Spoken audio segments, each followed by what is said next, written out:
Op's son died unexpectedly, and his wife's narcissistic immediate family, along with his sister, made it so much worse. Editor's note: Op made 2 original posts, one about his mother-in-law and the other about his sister, that add context to the whole story. Both have been included before the first update. All posts by you/throwaway and broken 13. Mother-in-law post.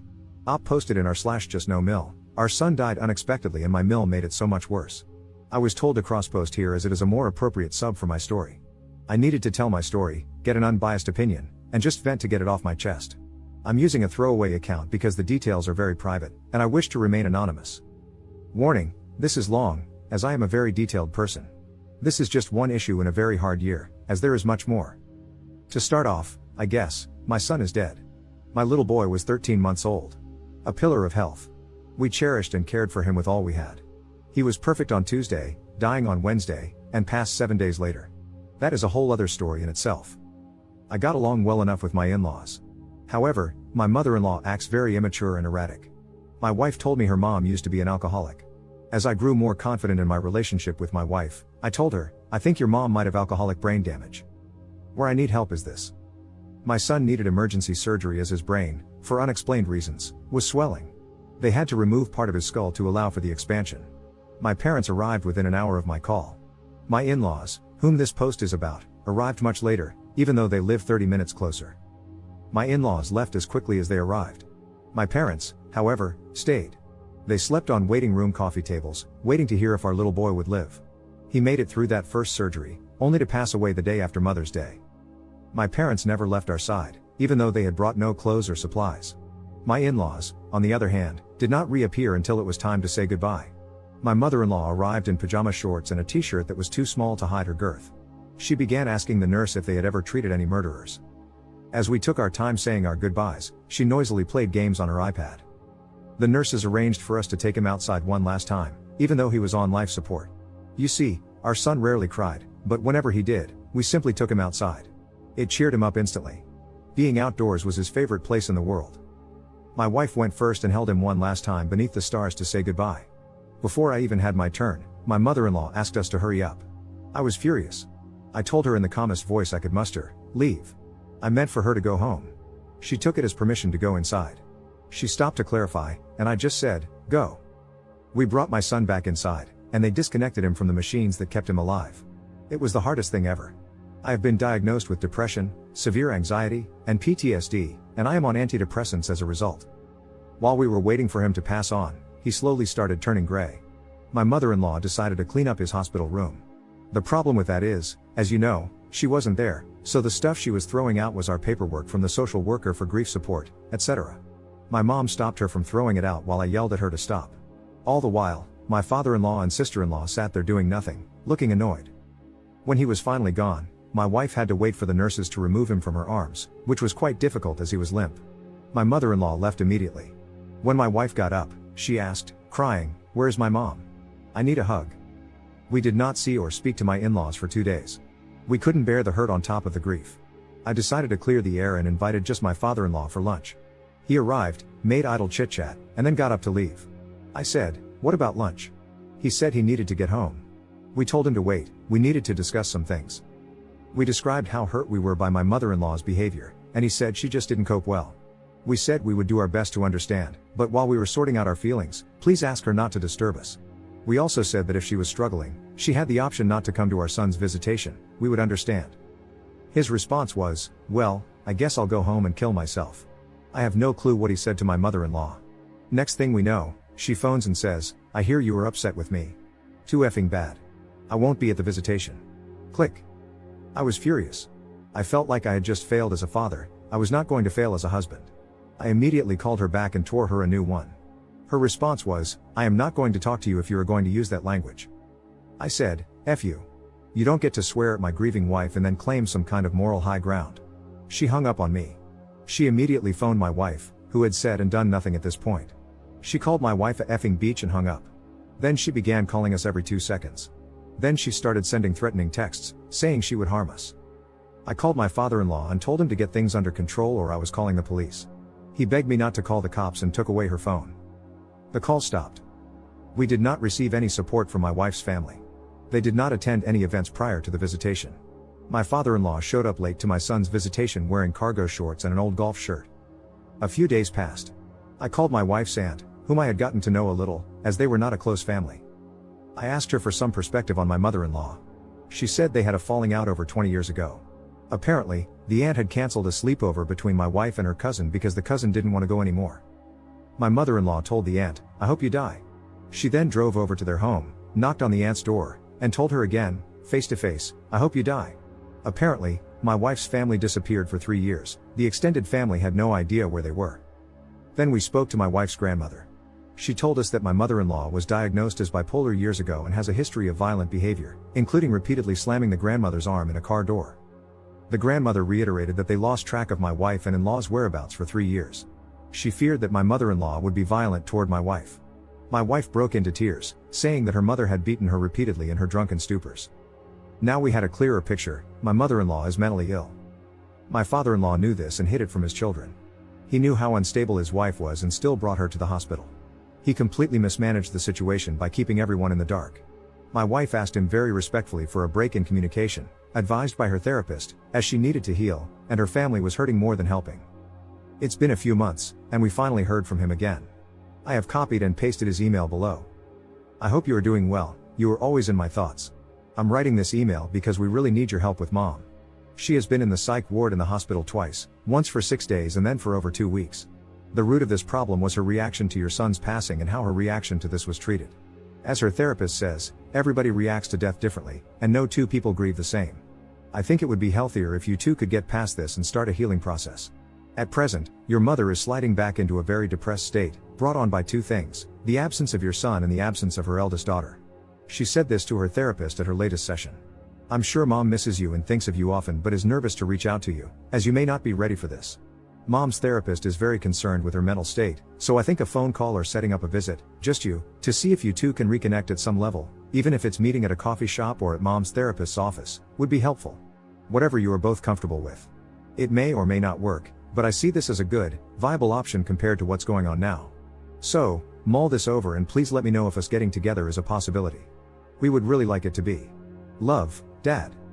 In her response, my wife told him everything we had learned and pointed out how he had failed as a father, including this email, which was void of fatherly concern for her well-being. She did, however, offer to meet with her mother-in-law's therapist if it would help.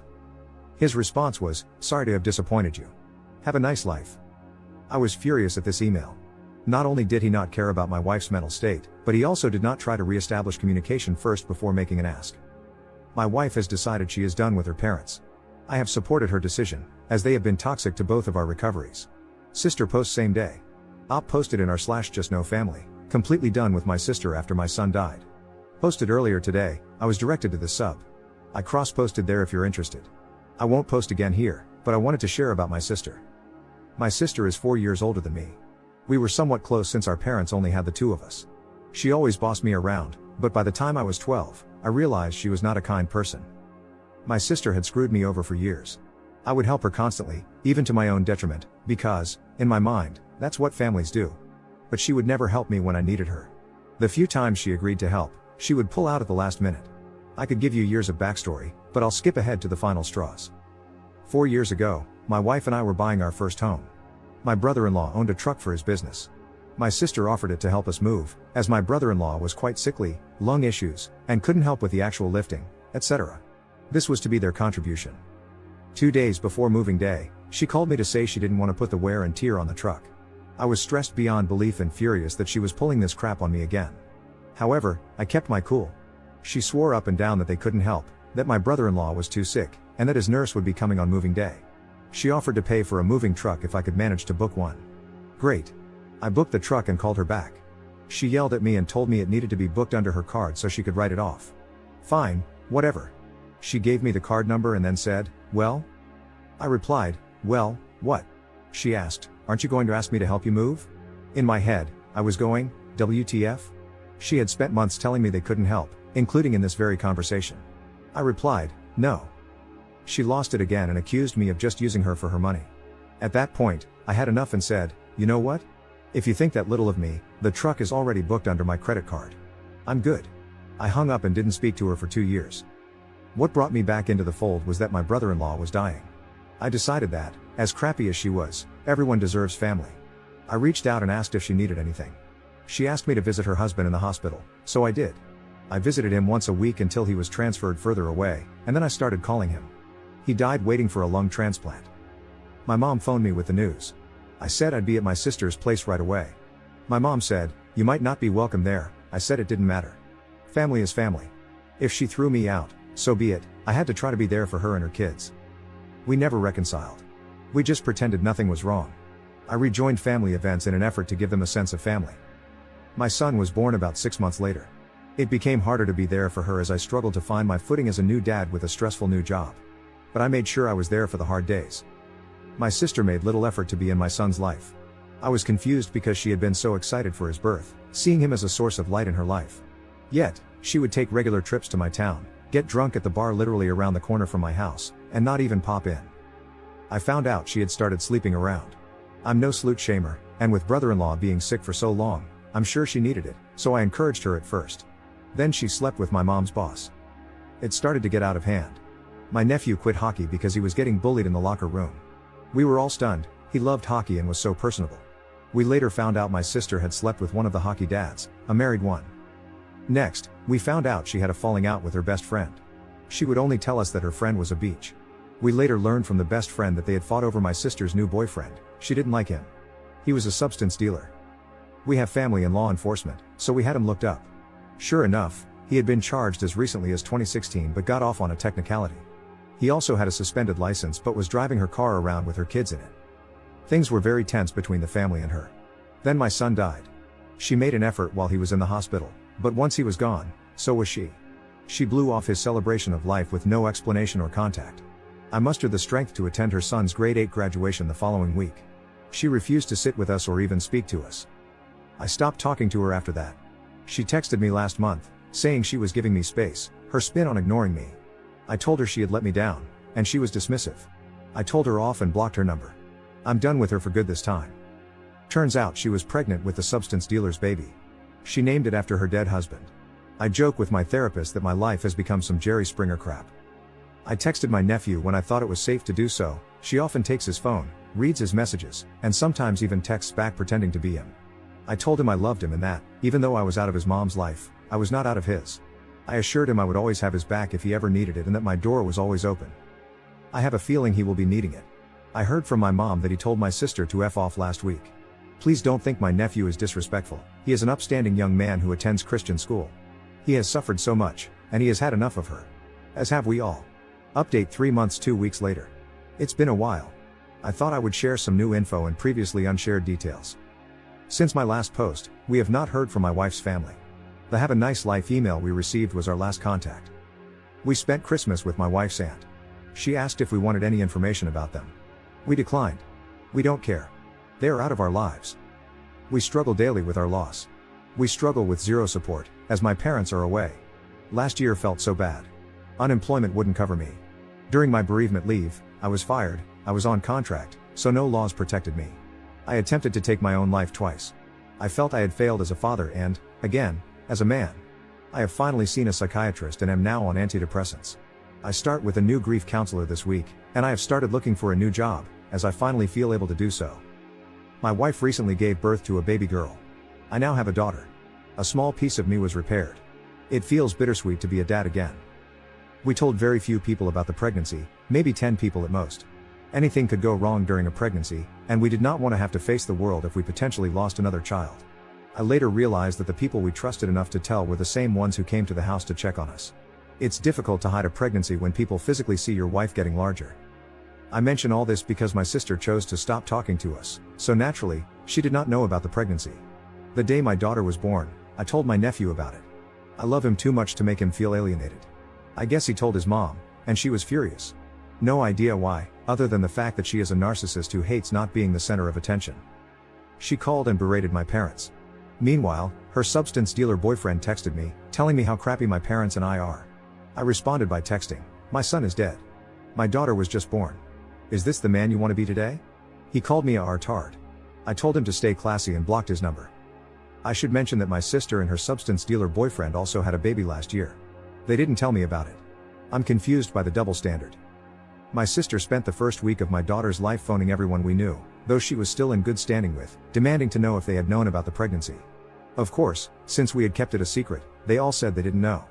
That was the last I heard from her, though I doubt she'll stay quiet. My sister-in-law, whom I have yet to talk about, unblocked us on social media. I can only assume this was to try to glimpse pictures of our daughter. She also sent us a baby gift with no return address. I believe she did so to force us to open it before seeing who it was from. We have since donated her gift to charity, as we want nothing to do with her. My wife wants zero reminders of her family around. I do not know if my mother-in-law knows about my daughter. Her mom, my wife's grandmother, asked people not to tell her, as it might disturb her mental health. Second update 11 months later. Hi everybody, it's been a while. Got a lot to update you on. I guess we'll start with me. I have been in the care of both a counselor and a psychiatrist. I seem to be on a good balance of meds for my depression and anxiety, and I have been feeling a lot better lately. Thanks to my psychiatrist, I was approved for disability, so I have some income now. Because of this, we decided that my wife should return to work while I stay home to watch our daughter. I have been a stay-at-home dad since September, and it's been going well. My daughter is now older than my son was when he died. We continue to have zero contact with my mother-in-law and my wife's entire immediate family. However, my wife's aunt has been very supportive. I've become a lot more insightful about the toxic nature of my wife's family relationships, thanks to all of you. My wife attended grief counseling for our son, and today, she started counseling to deal with her family issues. She came home pretty happy, which was encouraging to see. Now we get into the real drama, my sister. My sister definitely has NPD, and coming to terms with that has helped me immensely. I realize now that my sister is incapable of loving me the way I deserve. She is still with the substance dealer, and they are now engaged. My eldest nephew is almost 16. He got a full-time job and is on the basketball team. He uses these as excuses to never be home. Some recent issues have come to light. They have been physically and verbally abusing my 13-year-old niece. They have kicked and slapped her. They have bound and gagged her with duct tape. They call her SLT and a CNT on a regular basis. Their reasoning for this is that she socializes primarily with boys. What they fail to understand is that she socializes with boys because she is as immature as they are. She does not like to gossip with the girls her age. She prefers to play soccer and tag with the boys. My niece met a Lebanese boy through a church meetup. They hit it off and became friends. My sister found a picture of them together on social media and lost her crap. She went on a racist tirade and told my niece that Muslims would love to get a hold of a little blonde girl and take her back to Lebanon. I found this very confusing because A, they met at a church meetup, and B, we did not grow up in a racist household. My niece believes that the substance dealer is responsible for bringing racism into their household. I also find this confusing because he is biracial, German/Japanese. They forbade my niece from seeing this boy simply because he is brown. However, one day they bumped into him at the mall. The substance dealer grabbed the boy, held a knife to him, and threatened him to stay away from my niece. The substance dealer was later arrested for this. He was released pending trial. He blamed my niece for the whole thing, and they began attacking her at home. It ended with my sister saying, "I wish you would kill yourself." My niece then went to the kitchen, grabbed a knife, and self-harmed her wrist. My niece's friends at school reported it to Children's Aid, and an investigation began. My sister told my niece that if she lost either of her sons over this, she would disown her and stop loving her. Due to the substance dealer's charges and the Children's Aid investigation, my sister, who had not been speaking to my parents, called them in a panic. On a long shot, my mom suggested she send my niece down south to stay with them. They are snowbirds. My sister was desperate and agreed. My niece is currently safe and happy with my parents. My parents and I agree that they must keep her at all costs. She cannot go back to that abusive home. I will let you know if they get legal custody of her, as the battle is only just beginning. We get little nuggets of information from my niece as she remembers things. Again, she is naive/immature. She says the substance dealer gets high, and when he is high, he becomes paranoid. He gets a machete out and sits with it. He often forgets it and leaves it lying on the couch for the toddler to find. I had to ask my niece something I already knew the answer to in my heart, but I needed to hear it. She told me that she and her older brother did not come to my son's celebration of life because my sister kept it from them. My niece and nephew still love me, but their mom has kept them from me. I knew deep down that was what was happening, but it still hurts so much to know that I was deprived of their love and comfort at a time in my life when I needed it most. Editor's note. Op has a final update posted 3 years 3 months after the last update I just covered, but his post was deleted too fast for it to be archived. Op has not posted anything else since.